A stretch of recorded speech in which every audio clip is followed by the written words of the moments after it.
Hello সবাই, কেমন আছো? আজকে আমি আরেকটা ভিডিও নিয়ে চলে এসেছি। সেটি হলো আজকে আমি রান্না করব আলু দিয়ে ছোলার ডাল। অনেকে নারকেল দিয়ে ছোলার ডাল করে, আজকে আমি রান্না করব আলু দিয়ে ছোলার ডাল। কারণ অনেকে অনুরাজ ব্লগে মানে আমার ছেলের চ্যানেলে কমেন্ট করে বলেছে যে দাদা আন্টিকে বলো ছোলার ডালের রেসিপিটা করতে। তাই আজকে আমি ছোলার ডালের রেসিপিটা করে তোমাদেরকে দেখাবো।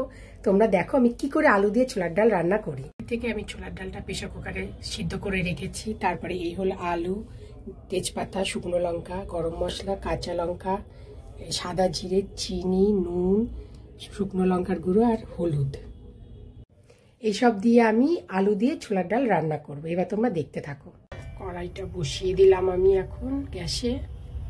কড়াইতে সর্ষের তেল দিয়ে দিলাম পরিমাণ মতন। এক এক করে শুকনো লঙ্কা, তেজপাতা, গরম মশলা, সাদা জিরে দিলাম, নাড়াচাড়া দিলাম।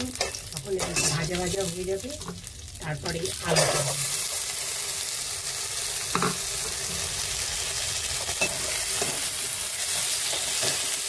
করে দেবো যাতে না পুড়ে যায়। নুন, হলুদ,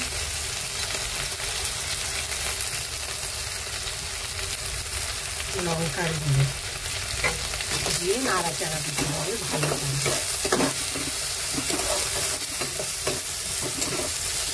এটা কি সুন্দর কষা কষা হয়ে গেছে। এবার আমি চিনি দিয়ে দেবো যাতে আলুটা ভালো মতো সিদ্ধ হয়ে যায়। দিয়ে এবার নেড়ে নিতে হবে, কারণ আলুটা নরম হয়ে যাবে আগে থেকে।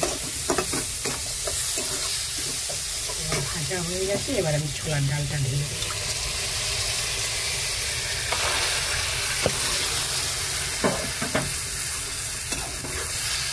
এবার ভালো করে মিক্স করে নিতে হবে। আলু, ছোলার ডাল, মশলা যাতে সব এক হয়ে যায়।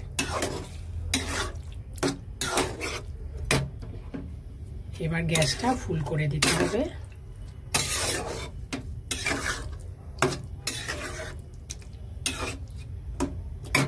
ছোলার ডালে জল দিয়ে দিই যাতে একটুখানি ঘনটা বেশি হয়ে গেছে, যাতে একটু পাতলা হয়, মানে একটু জল জল থাকে, খেতে ভালো লাগে। এবার একটু ফুটুক ছোলার ডালটা, একটু ঢাকা দিয়ে দিই কিছুক্ষণের জন্য। আমি ঢাকনাটা তুলে দিই। এই হচ্ছে টকবক করে ফুটছে ছোলার ডাল। দেখো ভালো গন্ধ বেরোচ্ছে। এবার আমি কাঁচা লঙ্কা দিয়ে দেবো যাতে কাঁচা লঙ্কার একটা গন্ধ বেরোয়। আগে আমি শুকনো লঙ্কার গুঁড়ো দিয়েছি, কাশ্মীর লঙ্কার গুঁড়ো, সেটা ঝাল হয় না, কালার করে। একটু ঘি দিয়ে দিতে হবে। এই আমি ঘি ছিটিয়ে দিচ্ছি, ছড়িয়ে দিলাম ঘিটা।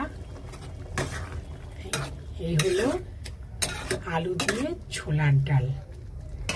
বাস ঘি দিয়েছি তা নামানোর আগে, আর কাঁচা লঙ্কা দিয়েছি। এবার আমি এটা ঢাকা দিয়ে দেবো।